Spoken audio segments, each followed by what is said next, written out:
This is IntoWineTV, and we're at Incanto in San Francisco. And today we're tasting wines from the movie Sideways.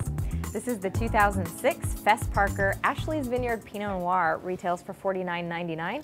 Comes from the Santa Rita Hills area of the Santa Barbara County, and it's 14.7% alcohol. Well, even though it's 14.7% alcohol, I think the wine supports that because there's a harshness, a hardness to the wine, which is very solid and positive, and will enable it to age. It doesn't seem to be too sweet like the other 14% alcohol wine we had the other day.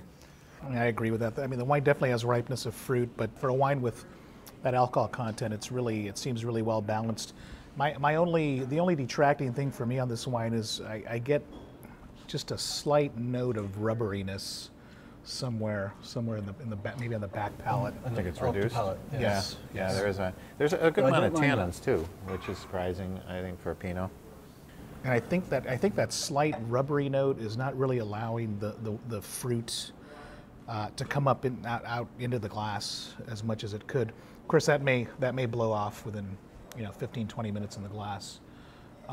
Aside from that, I think the wine's well made. It might be a little bit. It's a big style of Pinot. It's a big wine. It doesn't stress the palate, but it's big on the palate, and I would want a little more of that mid-fruit palate to come up, and like I say, that may happen with time.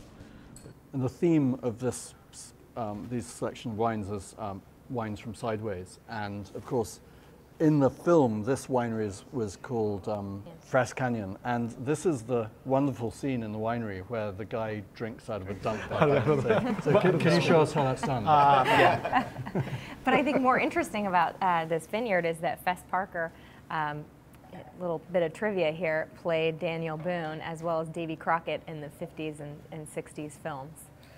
Actually, I'm just looking at the cast of characters here and wondering if we were in the film, who we would be cast as. And I could just see you being the guy running down the road naked, chasing that car.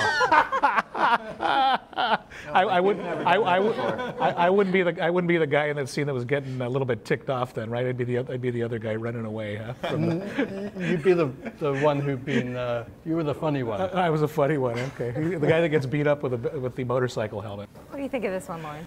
I like it. Not sure I love it. At $50, is that how much it was? I'd happily drink it. I don't know that I'm going out and purchasing it, but if you poured it for me, even with dinner, I think it could go with some foods. It's not overpowering. I don't get a lot of alcohol. I get a nice balance on it. It still tastes very young, and you don't expect to get a lot of tannins out of Pinot Noir, and I do get tannins on this one. So it may be another year of bottle age, and the mid palate fills out, and maybe it gets better. But you don't know. Talking about price, the impact of that film was so huge, unprecedented, that it enabled Pinot Noir producers all over the world to raise their prices. And of course, if you're one of the wineries in the film, and okay, they weren't calling this Fess Parker in the film, but this wine has been associated with that winery, and so they've added $10. I mean, all the wineries in that region can add $10 more just because they're from that region. But yeah, you can get good Pinot Noirs from other regions for less. But I think they're making hay whilst the going's good. It's definitely a non-weed wine. I did enjoy it. I was hoping for a little bit more berry taste. I think it's a little bit more harsh than what I'm used to from a Pinot Noir.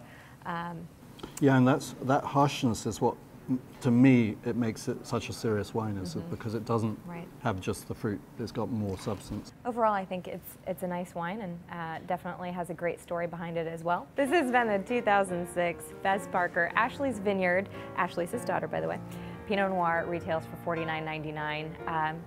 Check it out. Thanks so much. We'll see you next time.